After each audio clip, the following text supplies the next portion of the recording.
I've only heard of a few examples of the gift of faith over the years that I have attended church.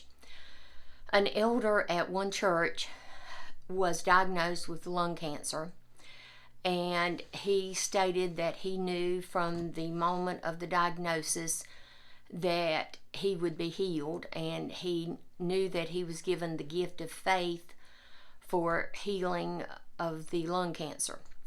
He had lung cancer detected on chest CT and also positive biopsy results. He was indeed miraculously healed, and medical tests confirmed that the lung mass, the lung cancer, was gone. And he never had a recurrence of lung cancer over many decades. So this was a wonderful example of the gift of faith. I've had one example in my life of the gift of faith. My mother was diagnosed with cancer, and from the moment of diagnosis, I was given the gift of faith to know that she would be miraculously healed and there would be no problems regarding this. Mother had one abnormal pap smear, and this was repeated in a couple of weeks, and the second pap smear was abnormal, so a hysterectomy was scheduled. She was given the option of going to a medical center, but her gynecologist really didn't anticipate any problems, and he even did an abdominal and pelvic CT, and everything was perfectly normal. The day of surgery, when the gynecologist started surgery, he was just very alarmed and very concerned. In fact, he called one of the general surgeons in to help him with the surgery. And they had found metastasis to her intestines. So they decided to not do the hysterectomy, just to close. I remember the day that the gynecologist talked to me, my brother, and my sister. He was very discouraged and the most upset I ever recall seeing him, and I had known him for years.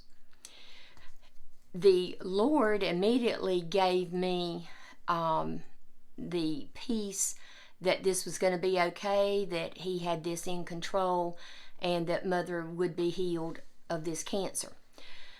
The gynecologist, of course, described that he felt Mother should go to a gynecological specialist in Charleston, Dr. Jennings, and that he did not recommend any further surgery, and the gynecologist felt she would need chemo as soon as she got in with Dr. Jennings, and he was planning to schedule this for a few weeks, 2 to 3 weeks after she recovered from the surgery. So we, as a family, we determined we were going to speak positive, think positive, pray about this, and claim that Mother would be healed. And I confessed daily that Mother would go to Charleston, be able to have surgery, have no problems, no complications, that she would do well. The physicians in Charleston would be amazed at how well she was doing, that she would have no chemotherapy, would not need any chemotherapy, and that she would never have any further problems or issues with this cancer. It was sometimes difficult because when visitors come in, we had to guard about negative confessions by visitors and what they would say. And so someone always stayed with Mother while she was in the hospital to help with just such things. Often the visitors would say they couldn't do a thing, they just closed her up. And we would immediately bind any negative confessions, say, we know you mean well, but we're not accepting negative confessions. We're not accepting a negative outcome. We're praying and believing that the Lord is going to do a miracle. But this was difficult. And of course, as soon as she was at home, we were facing the same thing with visitors. Also, one day, my brother was staying with Mother, and the general surgeon came in and said that he didn't think Mother really understood the situation and what was going on. So my brother asked the surgeon to step outside and explain to him that the gynecologist, and I had been talking with Mother and going over all the details, and that if he wanted to talk to Mother, he would have to do it when I was present, and he could come back later. So this is very important, to not confess anything negative and to not allow other people to claim negative outcomes in the presence of yourself or the patient. So once Mother went home, she had pneumonia and had to come back and stay in ICU for a week.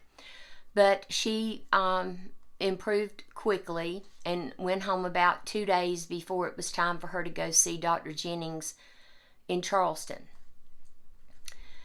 So when we went to Charleston, basically everything went exactly as I had been confessing. The Dr. Jennings immediately scheduled surgery. The surgery was good, had no complications. He was able to take a device that shaves cancer off the intestines to remove the cancer on Mother's intestines. And she did extremely well, had no complications. He did not feel chemotherapy was indicated. And many of the doctors were amazed in Charleston at how well she was doing. Now, Dr. Jennings described that this was an extremely rare cancer that Mother had, a rare type, that it was cancer of the peritoneal lining of the abdomen. It was not associated with the uterus, but if she had not had the hysterectomy, we would have never known that this cancer was present. So this was a blessing that they were able to get this taken care of. And Mother never had any further problems with this cancer the rest of her life. I knew this was the gift of faith because from the moment I heard the diagnosis, I was given the gift of faith that Mother would be healed.